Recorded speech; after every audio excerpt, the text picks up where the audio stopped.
تمام تعریفیں اس پروردگار کے نام، تمام تعریفیں اس پروردگار کے نام جس کے قبضہ قدرت میں ہیں تمام جہانوں کے نظام۔ السلام علیکم ورحمۃ اللہ وبرکاتہ۔ معزز سامعین اکرام، آپ ملاحظہ کر رہے ہیں اس وقت میٹرو ون کی خصوصی نشریات اور اس کا سیگمنٹ سیکھیں علم و عمل، جو کہ نور سحر کے توسط سے پیش کیا جا رہا ہے۔ امید کرتا ہوں کہ آپ سب خیر خیریت سے ہوں گے۔ جیسا کہ پہلے اسٹارٹ پہ تمہیدی کلمات میں نے رب العزت کی تعریف بیان کرتے ہوئے کہا، جس کا مفہوم کچھ اس طریقے سے ہے کہ تمام تعریفیں اس رب ذوالجلال کے نام، یعنی کہ الحمدللہ رب العالمین، جس کے قبضہ قدرت میں ہے تمام جہانوں کے نظام۔ بے شک ناظرین، وہی رب، وہی اس کائنات کا مالک، وہی اس کائنات کا تخلیق کار، مصور کائنات اور روز ازل اور روز جزا کا مالک، خالق اور حکم دینے والا، وہی رب کہ جس کے حکم سے ہوائیں چلتی ہیں، وہی رب کہ جس کے حکم سے بادل ایک نامعلوم سمت کی طرف اپنی پرواز جاری رکھے ہوئے ہیں، وہی رب کہ جس کے حکم پر لاکھوں کروڑوں برس سے آسمانوں میں نظر آنے والے ستارے، سیارے اپنی مخصوص گردش یا اپنی مخصوص روانی سے رواں دواں ہیں، جن کی روانی میں لمحہ بھر کی بھی جنبش نہیں آتی، ان کا کام صرف اور صرف اپنے رب کی حکم کی اتباع ہے۔ وہ چلتے جا رہے ہیں، چلتے جا رہے ہیں، گردش سفر ہے، محو سفر ہے، اس وقت تک جب تک رب کی طرف سے حکم ازلی نہیں ہو جاتا۔ ان کا کام صرف اور صرف اپنے رب کی اتباع کرنا ہے۔ رب نے کائنات کی ہر شے کو اس انداز میں تخلیق کیا، ماں سوائے انسان کے، ماں سوائے اس مخلوق کے جو رب العزت کے حکم سے انحراف کرتی ہے، نافرمانی کرتی ہے، وگرنہ کائنات کا ہر ذرہ، کائنات کی ہر شے، جس میں چرند و پرند بھی شامل ہیں، جس میں سمندروں میں تیرنے والی مخلوق بھی شامل ہے، آسمانوں میں موجود مخلوق بھی شامل ہے، اور وہ فرشتے بھی ہیں، وہ مقدس جنہیں رب العزت نے اپنے کلام کے لیے، اپنی عبادت کے لیے پیدا کیا۔ یہ تمام مخلوق سحر کے وقت سے لے کر کے اور شام گئے تک اپنے رب کی عبادت میں مشغول رہتی ہے، اور اس رب کا شکر ادا کرتے ان کی زبانیں نہیں تھکتی۔ یہ وہی رب ہے جو مجھے اور تمہیں پیدا کرتا ہے اور اس جسم میں، خاکی جسم میں روح ڈالتا ہے، اور پھر عقل و شعور عطا کرتا ہے۔ عقل و شعور عطا کرنے کے ساتھ زندگی کے معاملات کو گزارنے کے لیے اللہ رب العزت نے مجھے اور تمہیں وہ نعمتیں عطا کیں، وہ خوشیاں عطا کیں جو کسی مخلوق کو نہیں کی۔ یہ انسان ہی ہے جسے اشرف المخلوقات کہا گیا، یہ انسان ہی ہے جس کے دسترس میں اللہ رب العزت نے اس دنیا کے نظام کو دے دیا۔ آج دنیا سے آگے بڑھ کر کے انسان نظام شمسی اور قدرت کے اس نظام کو پرکھنے کی کوشش کر رہا ہے جس نظام تک پہنچنا کبھی ناممکن تھا۔ یہ انسان کی جستجو ہے جو رب کی عطا ہے، اسی رب نے یہ جستجو بھی اسے عطا کی، اور اس جستجو کے ساتھ شوق کا مادہ بھی دیا، تاکہ انسان اشرف المخلوقات جیسے لقب کو پورا کرتا دکھائی دے، اپنے کام سے، اپنے عمل سے، اپنی ذہانت سے۔ وہی رب ہے جو ایک دن مجھے اور تمہیں سلا دے گا، اور سلانے کے بعد ایک بار پھر جگائے گا، اور روز جزا کے لیے محشر کے میدان میں پیش کر دے گا۔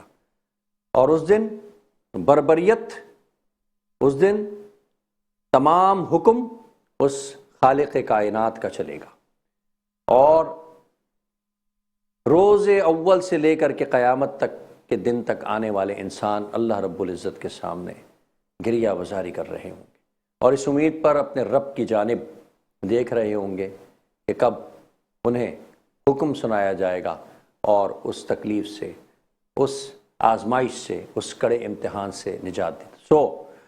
دنیا میں جنہوں نے نیکی کی ہوگی، اچھے کام کیے ہوں گے، اپنے رب کی فرما برداری کی ہوگی، رسول کریم صلی اللہ علیہ وآلہ وسلم کی اتباع کی ہوگی، تو ایسے لوگوں کو اللہ رب العزت جزا دے گا اور انہیں حکم دے دے گا کہ جاؤ اور جنت کے دروازے سے جنت میں داخل ہو جاؤ۔ اور جن لوگوں نے اپنے رب کی حکم سے انحراف کیا ہوگا، نافرمانی کی ہوگی، اپنے رب کی وحدت اور نبی کریم صلی اللہ علیہ وآلہ وسلم کی آخری نبی ہونے پر کسی قسم کی شک یا گنجائش کا معاملہ کیا ہوگا، انکار کیا ہوگا اپنے رب کی وحدت کا، انہیں رب العزت اسی طریقے کا اجر دے گا جس کے کہ وہ حقدار ہوں گے۔ ناظرین کرام، آج 9 رمضان المبارک ایک بار پھر میرا اور آپ کا ساتھ، اللہ رب العزت ہمیں دنیا میں نہ صرف دنیاوی معاملات بلکہ اخروی معاملات کو بھی اپنے سنوارنے کی توفیق عطا فرمائے۔ انہی کلمات کے ساتھ میں دعوت دوں گا میرے ایوان میں موجود معروف سنخا اویس رحمانی کو کہ وہ کلام پیش کرنے کی سعادت حاصل کریں۔ اس کے بعد انشاءاللہ تعالی گفتگو کا سلسلہ جاری رکھیں گے۔ اویس رحمانی۔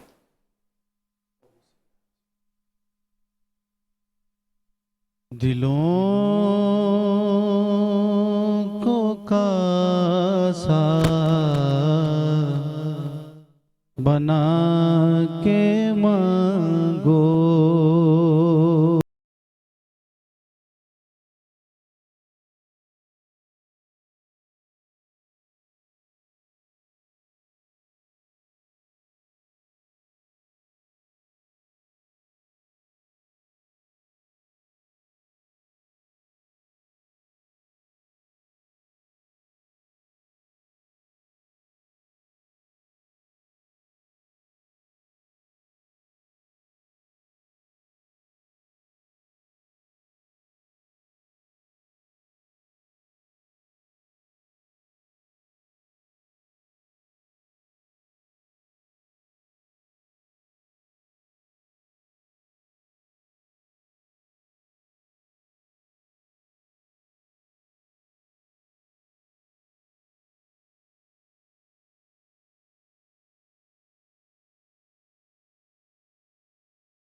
عظیم داتا کے در پہ کوئی کمی نہیں ہے، گداؤں آنسو بہا کے مانگو۔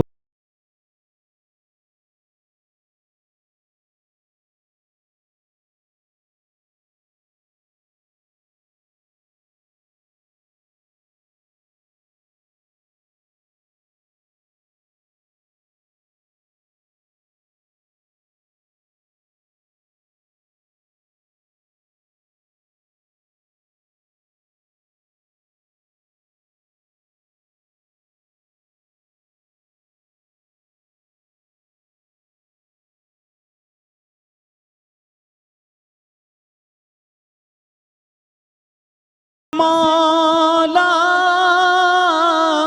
علی نے مانگا جہاں سے ہر ایک ولی نے مانگا، جہاں سے مولا علی نے مانگا، جہاں سے ہر ایک ولی نے مانگا، انہی کی چوکھٹ پہ جا کے مانگو، حضور دیں گے ضرور دیں گے، حضور دیں گے ضرور ضرور دیں گے دلوں کو کاسا بنا کے مانگو اللہ سبحان اللہ ماشاء اللہ اویس رحمانی بحضور سرور کونین رسالت مآب صلی اللہ علیہ وسلم اپنی عقیدت پیش کر رہے تھے. ناظرین ایک چھوٹے سے بریک کا وقت ہوا ہے اس امید کے ساتھ کہ آپ کہیں نہیں جائیں گے. نور سحر. خوش آمدید ناظرین ایک بار پھر آپ سب کا خیر مقدم. امید کرتا ہوں کہ آپ سب خیر خیریت سے ہوں گے. ناظرین معاشرے میں اس وقت ایک عجیب سی وبا پھیلی ہوئی ہے اور وہ وبا ہے قول و فعل میں تضاد. قول و فعل میں تضاد ابھی ہم آگے علامہ صاحب سے انشاءاللہ تعالی گفتگو کریں گے اور اس گفتگو میں ہم یہ جاننے کی کوشش کریں گے کہ ہر شخص ہی تقریباً جس سے ہماری ملاقات ہوتی ہے ہو سکتا ہے کہ ہم بھی شامل ہوں کہیں نہ کہیں ہم وہ غلطی کر جاتے ہیں کہ ہمارے قول میں فعل میں تضاد نظر آتا ہے کہ ہمارا کہنا کچھ ہوتا ہے لیکن ہمارا عمل کچھ ہوتا ہے. پھر اس سے متعلق کچھ اور معاملات جیسے کسی سے وعدہ کر لینا کمٹمنٹ کر لینا اور اس کمٹمنٹ کو عجیب و غریب سی کیفیت پیدا ہوئے. انہی معاملات کو طے کرنے کے لیے اور اس سے نبرد آزما ہونے کے لیے ہم کوشش کریں گے کہ کچھ ایسا فارمولہ طے کریں جس سے کم نقصان سے دو چار ہو سکیں. میرے ساتھ موجود ہیں ممتاز مذہبی اسکالر استاد بھی ہیں ٹیچر بھی ہیں ماشاءاللہ سے بہت اچھی نفیس ہستی ہیں علامہ منیب اقبال جو کہ 4 رمضان مبارک سے یہاں پر ہمارے ساتھ آ رہے ہیں. آج میں چاہوں گا کہ علامہ صاحب یہاں موجود ہیں ان کی موجودگی کا فائدہ اٹھاتے ہوئے سب سے پہلے السلام علیکم. وعلیکم السلام ورحمۃ اللہ. بہت شکریہ علامہ صاحب. بہت شکریہ آپ کا. بہت شکریہ کہ آپ ہمیشہ محبت دیتے ہیں بلاتے ہیں. محبت ہے آپ کی محبت ہے آپ اپنا وقت دیتے ہیں قیمتی آپ اپنے علم سے سیراب کرتے ہیں ہمارے اذہان کو ہمارے سامعین کے اذہان کو. اللہ تعالیٰ آپ کی اس محبت کو قائم رکھے اور اس چینل کو اس پروگرام کو اور ہماری کوشش یہ ہے کہ ایک منفرد پروگرام ہم پیش کریں. دیگر چینلز پہ اوپر ماشاءاللہ اچھے پروگرام ہو رہے ہیں ٹھیک ہے ہمارے میٹرو ون پہ بھی بہت اچھے پروگرام ہو رہے ہیں لیکن ہم جس ایک سوچ سے ہم نے اور آپ سے مل کر کے جو طے کیا تھا کہ ہم ایک ایسا منظم پروگرام شو کریں کہ وہ پبلک وہ سننے والے جو تھوڑا سا سنجیدگی کا مظاہرہ کرتے ہیں اور رمضان کے معاملات میں مذہبی معاملات کو زیادہ اہمیت دیتے ہیں وہ سنیں اس کو اور ان کے لیے اچھا ہو پروگرام. بسم اللہ الرحمن الرحیم. قرآن مجید میں 6 پارے کے اندر سورہ مائدہ کے شروع میں اللہ تعالیٰ نے ارشاد فرمایا یا ایھا الذین آمنوا اوفوا بالعقود یا ایمان والو اپنے وعدوں کو پورا کرو. اپنے وعدوں کو یہ تو اپنے وعدے کے حوالے سے جو گفتگو کی اس کے متعلق آیت ہے. قول و فعل کے بارے میں اللہ تعالیٰ نے سورہ صف کے اندر 28ویں پارے میں ارشاد فرمایا یا ایھا الذین آمنوا لم تقولون ما لا تفعلون کبر مقتا عند اللہ ان تقولوا ما لا تفعلون. اے ایمان والو تم وہ کہتے کیوں ہو جو تم کرتے نہیں ہو. اللہ کے نزدیک یہ بہت بڑا گناہ ہے کہ تم وہ کہو جو تم کر نہ سکو. ٹھیک. اب یہ دو ایک ڈیفرنٹ پرسپیکٹیو ہیں انشاءاللہ اس میں ان دونوں پر ڈسکس کریں گے. سب سے پہلے ہم آتے ہیں آپ کے وعدے والی بات پر کہ یا ایھا الذین آمنوا اوفوا بالعقود. یہاں پر جو اللہ تعالیٰ نے مخاطب کیا ہے وہ ایمان والوں کو مخاطب کیا ہے. یا ایھا الذین آمنوا اے ایمان والو. اس کا معنی یہ ہوا کہ کافر اور مشرکین ان کا معاملہ تو بہت الگ ہے لیکن ایمان والوں کے اندر بھی یہ خرابی پائی جا سکتی ہے. اسی لیے اللہ تعالیٰ نے ایمان والوں کو اسپیشلی مخاطب فرمایا کہ یا ایھا الذین آمنوا اوفوا بالعقود. اے ایمان والو اپنے وعدوں کو پورا کرو.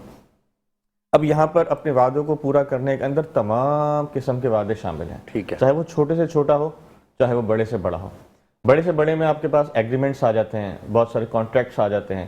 اگر آپ کسی ادارے سے کسی کمپنی سے کوئی کانٹریکٹ کرتے ہیں چاہے وہ تجارتی ہو چاہے وہ سروس بیسڈ ہو تو ان کانٹریکٹس کے جو بھی وہ غائب بندہ آپ کو اس کے بعد پیسے تو بہت بڑی بات ہے وہ بندہ ہی آپ کو دکھائی نہیں بندہ نہیں دکھائی دیتا. وہ نا بس ایک ایسا جادو ہے جس سے انسان غائب ہو جاتا ہے. بالکل بالکل.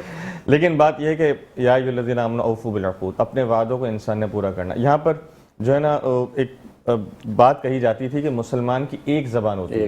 ایک زبان سے مراد یہ ہے کہ جب بندہ کسی کو اپنی زبان دیتا ہے تو پھر وہ اپنی زبان کا پاس رکھتا ہے. میں نے اس بندے سے یہ بات کہی ہے تو آج میں اس بندے کو پورا کروں گا. اپنی زبان کا پاس رکھوں گا اپنی زبان کی قدر کروں گا. تو اس لیے جو ہے اسلام نے ہمارا حضور علیہ الصلوۃ والسلام کی حدیث کے اندر بھی اس کا کافی ذکر ملتا ہے کہ انسان جب کسی سے وعدہ کرے اس وعدے کو پورا کرے. یہاں تک کہ وعدہ خلافی کی اللہ تبارک و تعالیٰ نے اسلام کے اندر باقاعدہ سزا مقرر فرمائی کہ جب تم کوئی وعدہ کر لو اور اس قسم کو توڑ ڈالو. یہ وعدہ اور قسم ملتے جلتے کانسیپٹس ہیں. اگر تم کسی سے قسم کرو تو قسم کو توڑ ڈالو تو قسم کا باقاعدہ کفارہ قرآن مجید کے اندر مذکور ہے, کیونکہ اس کی اہمیت اتنی زیادہ ہے کہ جب آپ کسی سے کمٹمنٹ کر لیں تو آپ کی مس کمٹمنٹ. ٹھیک ہے علامہ صاحب, اس ٹاپک کو جاری رکھیں گے کہ ہمارا اگر ہم کوئی وعدہ کرتے ہیں تو ہمیں اس کا کیا نقصان ہوگا اور اس کا خمیازہ کیا ہوگا. ناظرین, ایک بریک کی طرف بڑھتے ہیں اور پھر واپس آتے ہیں, علامہ صاحب سے پھر گفتگو کرتے ہیں. خوش آمدید ناظرین, ایک بار پھر آپ سب کا خیر مقدم. فجر کا خوبصورت سہانا اور اس سحر کے وقت کے بعد ہم اذان فجر کو سماعت کیا. یہ وہ وقت ہے جب آسمانوں سے فرشتوں کا نزول ہوتا ہے. ناظرین, یہ وہ وقت ہے جب دنیا میں اللہ رب العزت ڈیوٹیز کو تقسیم کرتا ہے. یہ وقت ہے جب رزق تقسیم کیا جاتا ہے, اور الحمدللہ یہ وہ وقت ہے جب رب کائنات دعاؤں کو قبول کرتا ہے. تو اس وقت جو جس کے دل میں ہے وہ رب کے علم میں ہے. اپنی اپنی دعائیں اپنے رب کے سامنے پیش کیجئے. میں امید کرتا ہوں کہ اس پرنور ٹرانسمیشن کے توسط سے اللہ رب العزت انشاءاللہ تعالی ہمارے قلب کے حال کو جانتا ہے اور وہ ہماری دعاؤں کو مقبول کرے گا. علامہ صاحب کی طرف بڑھتے ہیں. علامہ صاحب, قول و فعل میں تضاد کی بات ہو رہی تھی, وعدوں کو پورا نہ کرنے کی بات ہو رہی تھی. یہ فرمائیے گا کہ کوئی شخص وعدہ پورا نہیں کرتا ہے, قرآن کی آیت کے منافی جاتا ہے, چاہے وہ مومن ہو یا تھوڑا میڈیوکر مسلمان ہو, وعدہ پورا نہیں کرتا ہے, قول و فعل میں اس کے تضاد ہے, کسی سے بات کر کے پوری نہیں کرتا, تو ایسے شخص کے لیے کیا حکم ہے, کیا سزا ہے اس کے لیے؟ بسم اللہ الرحمن الرحیم. لیکن جو اللہ تبارک و تعالیٰ نے اس وعدہ خلافی کرنے پر گناہ عطا فرمانا ہے تو اس کا تو کوئی پیمانہ ہمارے پاس نہیں ہے, وہ تو اللہ تعالیٰ کی مرضی و مشیت ہے. لیکن بہت سارے معاملات ایسے ہیں شریعت میں کہ جن کی سزا اللہ تعالیٰ نے قرآن مجید میں خود مقرر فرمائی. جیسے روزہ اگر چھوٹ جائے تو اس کا کفارہ ہے. اس طرح یہ جو وعدہ خلافی کا معاملہ ہے جسے قسم کہا جاتا ہے, قسم توڑنے کے لیے بھی اللہ تبارک و تعالیٰ نے سورہ مائدہ کے اندر آیت کو نازل فرمایا, اور اس میں اللہ تعالیٰ نے فرمایا کہ فَكَفَّارَتُهُ اطعام 10 مساکین. قسم توڑنے کا جو کفارہ ہے وہ 10 مسکینوں کو کھانا کھلانا.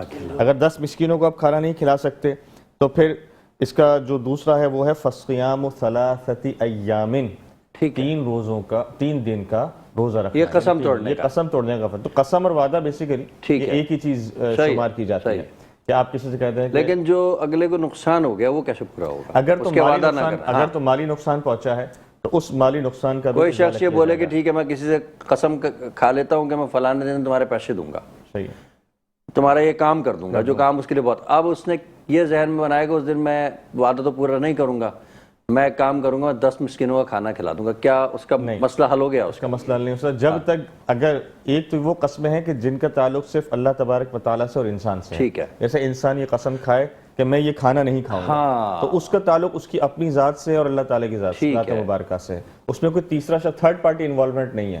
لیکن اگر آپ نے کسی کا مال غصب کیا ہے یا کسی کو مال پے کرنا ہے یا کسی انسان کی کوئی چیز پے کرنی ہے, تو ایسی صورت کے اندر جب تک اس شخص کا وہ مال یا وہ چیز ادا نہیں ہوگی تب تک قسم کے کفارے ادا کرنے کا کوئی فائدہ نہیں. اچھا, وعدہ جو ہوتا ہے, اس وعدے کے اندر بھی ساری یہی چیزیں شامل ہیں, اور وعدہ بیسیکلی ایک عہد کا نام ہوتا ہے کہ میں یہ کام کروں گا, اور یہ عہد انسان اپنے آپ سے بھی کرتا ہے. اور جیسے مثال طور پر کسی نے یہ عہد کر لیا کہ میں فلاں شخص کے گھر کے اندر داخل نہیں ہوں گا, تو یہ جو ہے نا قسم کا یعنی یہ قسم اور وعدے کے اندر دونوں میں شامل ہو جائے گا.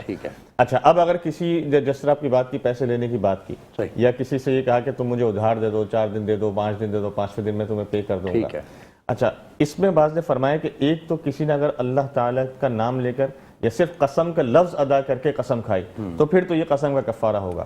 لیکن کسی نے اگر قسم کا لفظ لے کر قسم نہ کھائی بلکہ نیت بھی اس کی قسم کی نہیں تھی, بس اس نے وعدہ کیا ہے کہ میں کوشش کروں گا کہ آپ کو 5 دن بعد پیسے دے دوں, یہ میرا وعدہ ہے, تو پھر اس کو وعدہ توڑنے کا گناہ ملے گا. لیکن یہاں پر قسم کا کفارہ نہیں ہوگا. قسم کے لیے لفظ قسم یا تو ادا کرنا ہوتا ہے بغیر نیت کے, یا پھر کوئی ایسا لفظ ادا کیا جائے جس میں قسم کی نیت ہو. اچھا, ایک شخص ہے جس نے پیسے لیے یا کوئی وعدہ کیا کسی چیز کے دینے کا یا کوئی کام کرنے کا, وقت پہ نہ کر سکا, لیکن پھر بھی اس کی نیت تھی کہ اس نے کرنا ہے, اس میں دیر سویر ہو گئی, آگے سے اس کو صلاباتیں بھی سننے کو مل رہی ہیں, لیکن پھر بھی وہ کوشش میں لگا ہوا ہے کہ کسی طریقے سے وہ کام. اب 2 صورتیں ہیں کہ وہ ایک کام نہ کر سکا اور ایک دن آیا کہ کر دیا, کرنے میں بھی دیر ہو گئی, نہ کرنے میں تو پھر جتنی بھی دیر ہو جائے, ایسی صورت میں کیا ہوگا؟ دیکھیں, نیتوں کا حل اللہ تبارک و تعالیٰ جانتا ہے, انما الاعمال بالنیات. اگر کسی کی نیت تھی کہ میں پے آف کروں گا, ٹھیک ہے, تو اس کو جتنا ٹائم لگے گا اللہ تعالیٰ تو اس کے حال کو جانتا ہے، تو اللہ تعالیٰ اپنی رحمت سے اس کو گناہ عطا نہیں فرمائے گا۔ دیں گے۔ یہاں تک کہ میں آپ کو یہاں پر لگے ہاں تو ایک اور بات بتاتا چلوں کہ حضور علیہ الصلوۃ والسلام نے ارشاد فرمایا جو کسی قرض دار کو سہولت کے مطابق ٹائم مزید دے دے، اللہ تعالیٰ اس کو اس کا بھی ثواب عطا فرمائے، اس کا بھی اجر ملے۔ اور جب تک یعنی ایک ایک لمحہ، یعنی حضرت امام حسن رضی اللہ تعالیٰ عنہ کے بارے میں بزرگوں نے یہ روایتیں لکھی ہیں کہ حضرت امام حسن جب بھی کسی کو پیسے دیتے تو وہ دے دیتے، اور دینے کے بعد پھر جب بھی وہ اپنی ٹائمنگ مانگتا، مزید سہولت مانگتا کہ مجھے تھوڑا وقت اور عنایت کر دیجئے، تو وہ بڑی خوشی سے اس کو وقت دے دیا۔ ان کو لوگوں نے پوچھا کہ آپ ایسا کیوں کرتے ہیں؟ فرمایا کہ ایک تو ہے صدقہ دینے کا ثواب، وہ اپنی جگہ ہے،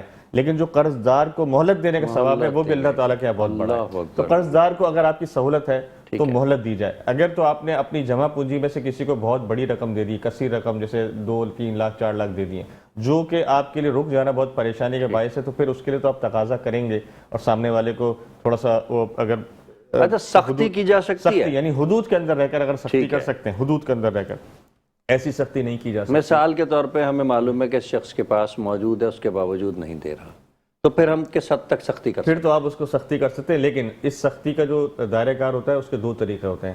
ایک تو معاشی سختی ہوتی ہے اور دوسری قانونی سختی ہوتی ہے۔ معاشرتی سختی یہ ہوتی ہے کہ جس نے پیسہ لیا پھر اس کے بڑوں کو کہا جاتا ہے، اس کے بھائیوں کو کہا جاتا ہے کہ جناب آپ کے بھائی کے پاس پیسے ہیں اور وہ نہیں دے رہا۔ اور دوسری قانونی سختی ہوتی ہے کہ پھر جو قانونی چارہ جوئی ہے، وکیل کر کے وہ سارے معاملات جو ہیں، اگر آپ کے پاس لکھت پڑھت میں تھا اور بلیک اینڈ وائٹ تھا، لکھا ہوا تھا، ایگریمنٹ تھا، تو پھر اس کی کارروائی اسی حساب سے ہوگی۔ اور اگر بلیک اینڈ وائٹ تو نہیں تھا لیکن خاندانی معاملات ہوتے ہیں تو پھر ان کے بڑوں سے، ان کے بھائیوں سے بات کی جاتی ہے کہ ان کے پاس ہاں کسی کے پاس اگر پیسے ہی نہیں ہیں اور وہ واقعی میں کہتا ہے کہ جینوئنلی میرے پاس پیسے نہیں ہے، تو پھر اس وقت اس کو ٹائم دے دینا یقیناً یہ بڑی ثواب کا باعث ہے۔ اور اس وقت اگر کوئی اپنا اصل رنگ دکھا دے اور پھر اس کو ذلیل کرے، اس کو معاشرے میں رسوا کرے، تو یہ بھی بہت بڑی جس کو کسی کی عزت نفس کو مجروح نہ کیا جائے۔ اگر آپ کو معلوم ہے کہ یہ شخص نہیں دے سکتا، دیکھیں دینے والا رسک لے رہا ہوتا ہے دینے کا، لیکن اس کے باوجود بھی انسان کو اپنی اس پیسے کی خاطر اپنی اخلاقی قدروں سے نہیں گرنا چاہیے۔ ویسے آج کے معاشرے میں آپ کیا کہتے ہیں، دینا چاہیے؟ یہ آخری سوال، اس کا بریک پہ جائیں گے پھر بالکل میں یہ کہتا ہوں کہ یہ جو دیکھیں اللہ تعالیٰ نے اگر آپ کو دینے والا بنایا نا، کسی کی ضرورت پورا کرنے والا بنایا، تو اللہ کا بہت بڑا احسان ہے۔ تو پھر کس نیت سے دے انسان؟ جب انسان دے تو کوشش یہ کرے، اگر سامنے دینے والے کو، جیسے میں ہوں، اگر مجھے معلوم ہے کہ یہ شخص ایسا ہے کہ مجھے معلوم ہے یہ دینے والا نہیں ہے، آپ اس کو قرضے کی نیت سے دے دیں، تھوڑے کم دے دیں، کم دے دیں، اور قرضے کی نیت سے دے دیں، اور اس نیت سے دیں کہ دے دے گا تو 100 بسم اللہ، نہیں دے گا تو کوئی بات نہیں، یہ بہت اچھی بات، لیکن قرضے کی نیت سے دے، کیونکہ جب تک قرضہ پرولونگ ہوگا نا، اس کو اس وقت کا اس ٹائمنگ میں ہر لمحہ نیکیاں ملتی رہیں گی۔ اگر تو سامنے والے نے قرضے کی نیت سے مانگے، اگر اس نے کہا کہ مجھے صدقہ ہی دے دو، پھر آپ صدقے کی نیت سے دیں، لیکن اگر اس نے صدقے کی نیت سے نہیں مانگے، قرضے کی نیت سے مانگے، اور آپ کو لگتا ہے دیکھیں آپ بھی معاشرے میں رہتے ہیں، پڑوس ہے، آپ کا بھائی ہے، آپ کا بہت اچھا دوست ہے، آپ کو لگتا ہے کہ نہیں یہ جینوئن مانگ رہا ہے، اس کے بچہ بیمار ہے، تو آپ کسی کا بچہ بیمار ہو تو آپ کا بھی دل دکھتا ہے، پھر آپ کی جتنی حد تک ہو سکے اس کی مدد ضرور کریں۔ ٹھیک ہے ناظرین، ایک بڑی خوبصورت گفتگو ہماری علامہ منیب اقبال صاحب سے چل رہی ہے اور ہم اس کو جاری رکھیں گے، اور قول و فعل میں تضاد اور وعدے کا پورا کرنا، اس سے گفتگو انشاءاللہ آخر تک جاری رہے گی۔ ہمارے ساتھ ہی رہیے گا، ایک چھوٹے سے بریک کی طرف چلیں۔ خوش آمدید ناظرین، ایک بار پھر آپ سب کا خیر مقدم۔ سیکھیں علم و عمل کے اس پلیٹ فارم سے آپ یقیناً کچھ نہ کچھ سیکھ رہے ہوں گے، اور آج مجھے بھی بہت کچھ سیکھنے کا موقع ملا۔ علامہ منیب ہمارے ساتھ موجود ہیں، اور میں پھر ایک بار آپ سے گزارش کروں گا کہ آپ بتائیے کہ کوئی شخص وعدہ پورا نہیں کرتا ہے یا کوئی کمٹمنٹ پورا نہیں کرتا ہے، تو ایسے شخص کے ساتھ ہمارا رویہ کیسا ہونا چاہیے؟ بسم اللہ الرحمن الرحیم۔ جو شخص کمٹمنٹ پورے نہیں کرتا یا وعدہ پورا نہیں کرتا تو یہ اس کا اپنا عمل ہے، لیکن اس کا نقصان اسے یہ ہوتا ہے کہ ہم اس پر بھروسہ نہیں کر پاتے۔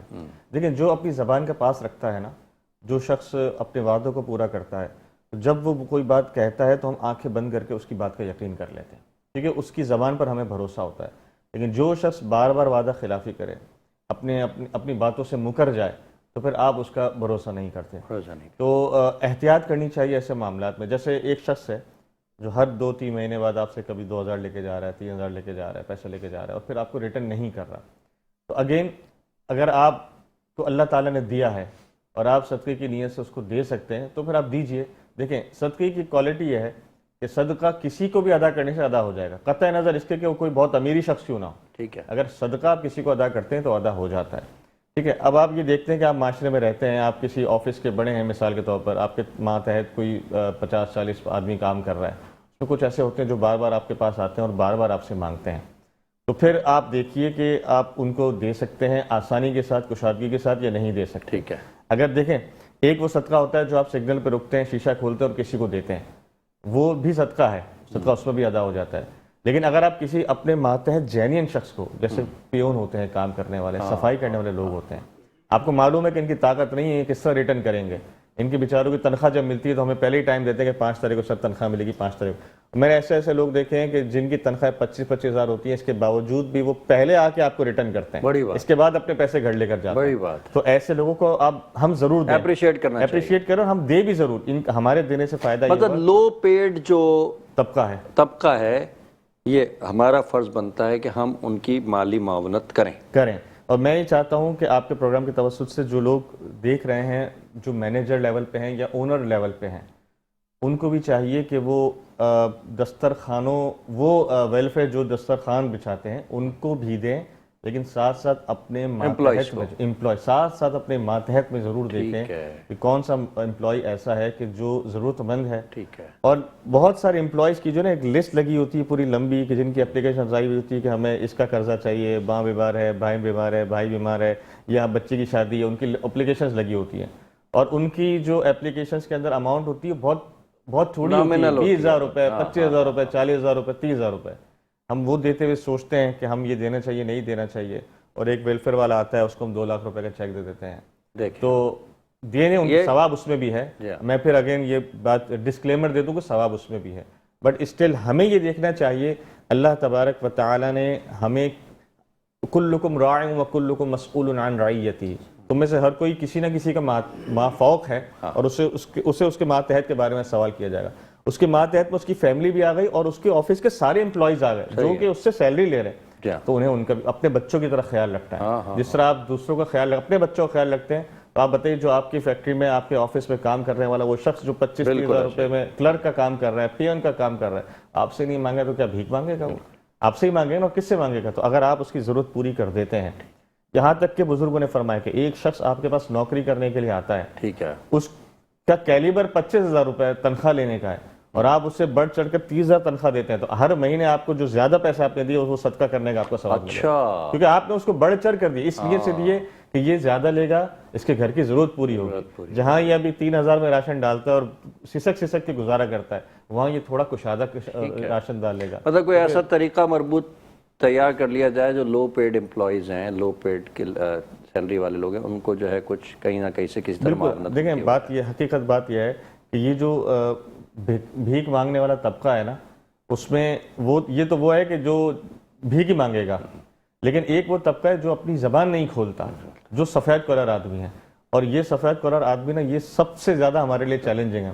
اور ایک بزرگ رحمۃ اللہ تعالیٰ علیہ نے لکھا ہے کہ اللہ تعالیٰ اگر کسی معاشرے میں کوئی بلا یا وبا نازل فرماتا ہے نا, تو وہ ان کے امیر اور غریبوں کی وجہ سے نہیں فرماتا, بلکہ جو سفید پوش لوگ خاموش ہوتے ہیں اور تکلیف کے اندر زندگی گزار رہے ہوتے ہیں, ان کی تکلیف برداشت کرنے کی وجہ سے پورے معاشرے کے اندر بقا جو ہے وہ پورے معاشرے کے اندر اس کی تکلیف. ناظرین انشاءاللہ تعالیٰ کل بھی ہم اس ٹاپک کے اوپر گفتگو کریں گے. علامہ صاحب موجود ہیں, اویس رحمانی موجود ہیں. میں چاہوں گا کہ دوران کلام جو ہے وہ آپ خوبصورت کلام پیش کریں, اور پھر اگر وقت بچتا ہے تو گفتگو کریں گے, ورنہ انشاءاللہ تعالیٰ کل ہم جو ہے اس ٹاپک کو جاری و ساری رکھیں گے. اویس رحمانی. مولا کی رحمتوں کا خزینہ نظر میں ہے,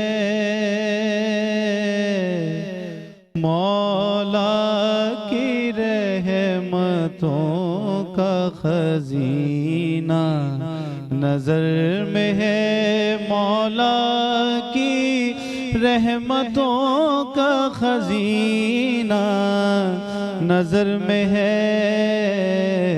صلی علی کے شہر مدینہ نظر میں ہے, صلی علی کے شہر مدینہ نظر میں ہے.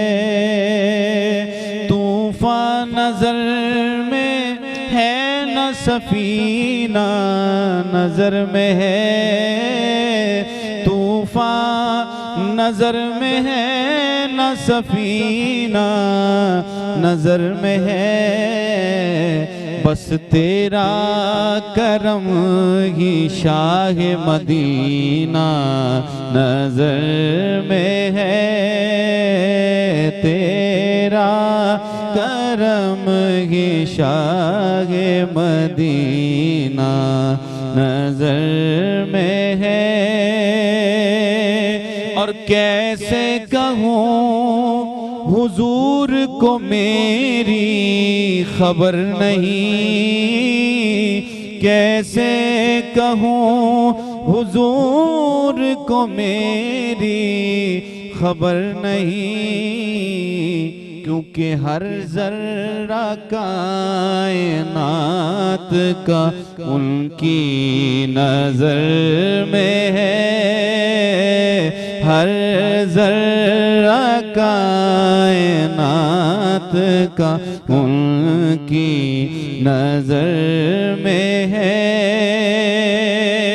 اور مظہر تصورات کی دنیا ہے عطر بیز، مظہر تصورات کی دنیا ہے عطر بیز، کیونکہ محبوب کبریا کا پسینہ نظر میں ہے، محبوب کبریا کا پسینہ نظر میں ہے، تیرا کرم ہی شاہ مدینہ نظر میں ہے۔ سبحان اللہ، ویسے رحمانی خوبصورت کلام پیش کر رہے تھے۔ ناظرین، ہمارے آج کا پروگرام کا وقت ختم ہوا چاہتا ہے۔